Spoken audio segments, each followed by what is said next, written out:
오래전에는 뚱뚱한 사람들이 건강하다고 여겨졌던 시기가 있었죠. 그러나 현대에는 비만이 질병으로 인식되고 있습니다. 특히 내장지방이 늘어나면서 발생하는 여러 문제들이 건강에 해로운 영향을 미칩니다. 내장지방은 다양한 유해 물질을 분비하는데 이 물질들이 혈관을 통해 순환하면서 각종 질병을 유발할 수 있죠. 고혈압, 당뇨병, 고지혈증, 지방간, 통풍, 관절염, 심지어는 암까지 일으키는 이러한 비만은 건강 문제의 중심이 되고 있어요. 예전에는 주로 폐경기 이후의 여성 환자들이 비만의 주요 대상이었습니다. 하지만 요즘에는 정고 마른 비만 여성과 30, 40대 남성 환자들이 급증하고 있어요. 비만 정도는 중증화되어 고도 비만이라 불리는 수준까지 치닫고 있어 비만 클리닉에서는 침대의 버티기 한계를 넘어서는 환자들도 적지 않게 다가오고 있습니다. 마른 비만과 전통적인 비만의 본질적 차이는 근육 부족 및 과다한 지방으로 구성된다는 것입니다. 마른 비만은 근육 부족과 높은 지방 함량으로 특징 지어지는 반면 전통적인 비만은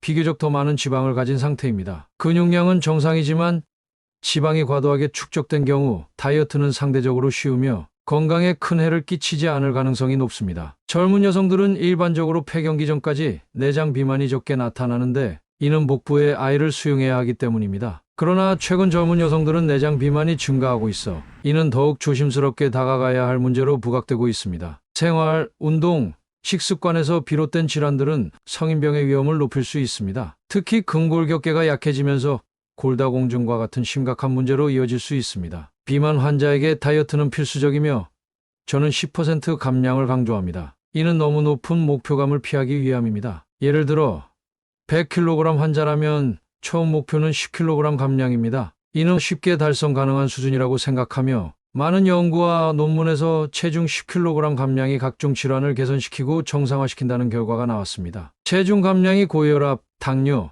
고지혈증, 지방간, 관절염 등의 긍정적인 효과를 가져오기 때문에 자신의 목표, 체중의 10%를 3에서 6개월 동안에 달성하는 계획을 세우는 것이 중요합니다. 예전에는 적게 먹고 운동하는 것이 효과적이었지만 지금은 그런 방식이 100% 성공을 보장하지 않아요. 그 이유 중 하나는 스마트폰의 등장입니다. 스마트폰을 통해 음식을 주문하고 밤늦게까지 활동하면서 불빛에 노출되면서 우리의 생활 패턴이 혼란스러워졌죠. 재택근무로 인해 낮에는 자고 밤늦게까지 활동하며 아무데나 먹고 자는 습관이 길들여져 버렸어요. 이런 잘못된 습관을 교정하는데 가장 효과적인 방법은 간헐적 단식입니다. 간헐적 단식은 두 가지 주요 이론, 오토파지와 생체 시계에 기반합니다. 첫 번째 이론은 자가포식인 오토파지로 배고프고 기아 상태일 때 세포가 늙은 세포를 먹어 치우고 새로운 세포로 대체하는 개념입니다. 두 번째 이론은 생체 시계로 낮에는 활동하고 밤에는 휴식을 취해야 하는데 현대인들은 이 규칙을 어기면서 비만과 질병의 위험을 증가시키고 있습니다. 간헐적 단식은 현대인의 생활 습관을 정상화하고 교란된 호르몬 및 생활 습관을 조절하는 중요한 다이어트 방법입니다. 이에 영감을 받아 나온 FMD 단식, 모방 다이어트는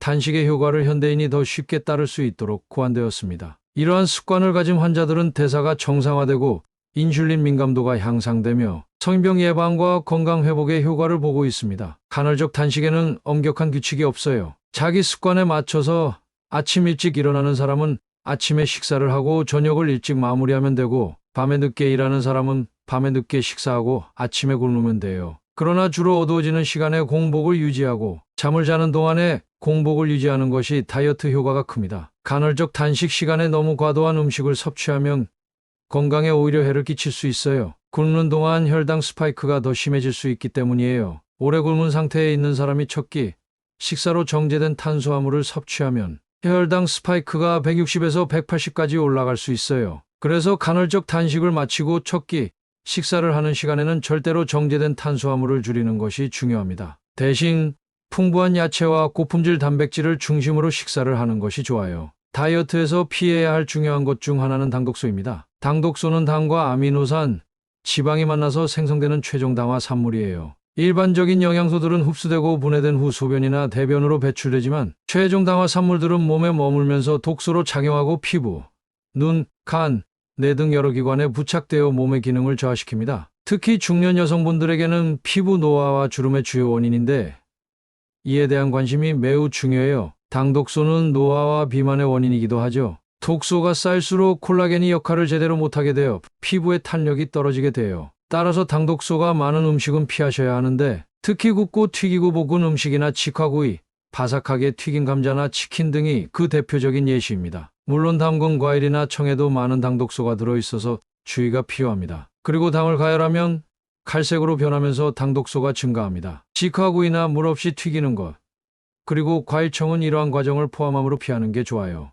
이렇게 당독소를 피하면 몸의 건강을 지키는 데 도움이 되겠죠. 당독소를 감소시키면 우리 몸의 당독소 수치도 감소하는데 이로 인해 피로감이 감소하고 피부 상태가 개선되며 주름도 줄어듭니다. 당독소를 줄인 환자들은 몸 상태가 좋아진다는 피드백을 받고 있어요. 이를 확인하려면 당독소 수치를 다시 측정해보면 처음에 비해 현저히 낮아진 것을 확인할 수 있죠. 당독소는 노화와 비만의 원인이라고 말씀드렸죠. 따라서 당독소를 줄이는 식사법과 생활습관을 지속적으로 가지면 다이어트뿐만 아니라 노화를 방지할 수 있어요. 이렇게 하면 더욱 정교해 건강하게 사실 수 있습니다. 그러니 당독소에 대한 관리는 중요한 습관 중 하나로 기억해두시면 좋겠어요. 매일 섭취하면 지방을 효과적으로 없애주는 최고의 음식은 무엇일까요?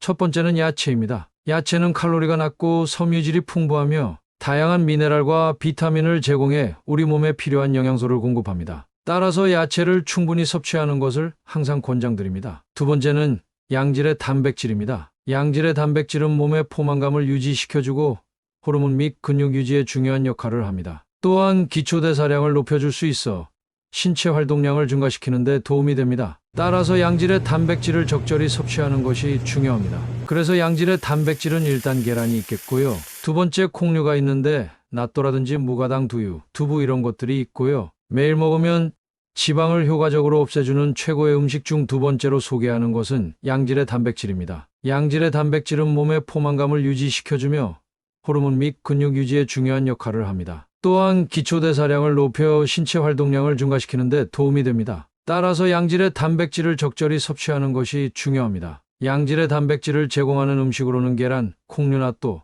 무가당 두유, 두부 등이 있습니다. 이러한 음식들은 영양가가 풍부하면서도 칼로리를 적게 함유하고 있어 다이어트에 도움이 됩니다. 세 번째로 소개되는 유래 단백질은 유제품에서 얻는 것입니다. 무가당 그릭 요거트와 천연 치즈는 이 유형의 단백질을 제공하는 예시입니다. 또 다른 옵션은 무가당 땅콩 버터인데 이는 좋은 단백질과 지방의 공급원으로서 포만감을 유지하는 데 도움이 됩니다. 샤브샤브 역시 추천되는 다이어트 음식 중 하나로 손꼽힙니다. 샤브샤브의 장점 중 하나는 100도씨 물에서 음식을 끓여 먹는데 이는 음식을 천천히 조리하여 온도가 갑작스럽게 올라가는 것을 방지함으로 당독소의 증가를 최소화할 수 있다는 것입니다. 에어프라이라든지 오븐이라든지 이런 데서는 엄청나게 온도가 올라가기 때문에 갑작스럽게 온도가 올라가서 음식을 조리하게 되면 당독소가 엄청나게 올라갑니다. 그런데 샤브샤브는 끓여봤자 100도예요. 샤브샤브는 다양한 야채와 함께 섭취되어 영양소 섭취도 증가합니다. 샤브샤브는 천천히 끓는 물에서 음식을 조리하므로 당독소의 증가를 최소화하면서 다양한 야채와 함께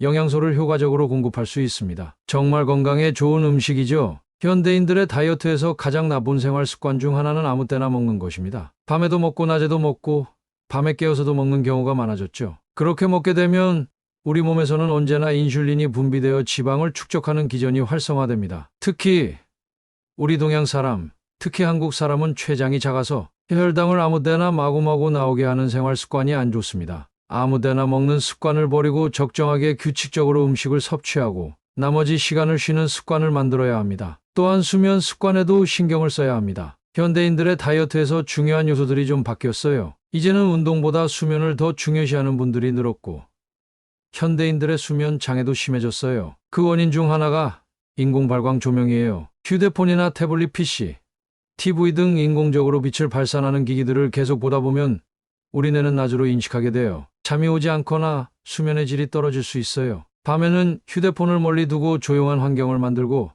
암막 커튼을 사용하는 것이 중요합니다. 잠을 제때 자면 밤 10시부터 새벽 2시까지 성장 호르몬이 분비되어 몸을 보수하고 다이어트에 도움이 되는데 이 시간을 날려버리기 쉽다고 해요. 빨리 먹으면 혈당이 빨리 올라가고 혈중 농도가 높아지면 인슐린이 세게 나와 다이어트를 방해하는 원인이 될 수 있어요. 또한 빨리 먹으면 포만감을 제대로 느끼지 못해 먹은 양을 제어하기 어려워져 다이어트에 도움이 되지 않을 수 있습니다. 이런 습관들을 조절하면 더 건강하게 다이어트할 수 있어요. 빨리 먹는 습관을 바꾸기 위해서는 의식적으로 천천히 먹기를 인식해야 해요. 식사 시간을 보장하고 최소 20분 동안 천천히 먹는 습관을 만들어야 해요. 휴대폰이나 TV를 보면서 먹는 것은 좋지 않아요. 이렇게 하면 자신의 먹는 습관을 제어할 수 없게 되고 계속해서 더 빠르게 먹고 많이 먹는 경향이 있어요. 추천드리는 방식 중에는 한 숟가락을 입에 넣고 나서 숟가락을 내려놓는 것이에요. 계속 숟가락을 들고 있으면 계속 먹게 되니까요.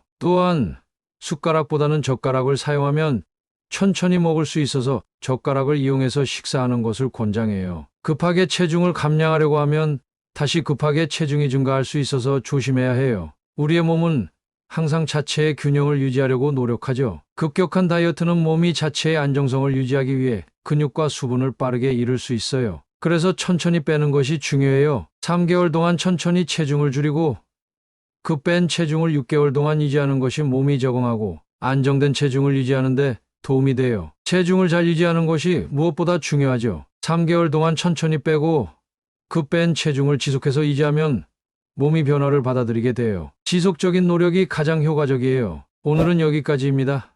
영상이 유익했나요? 감사합니다.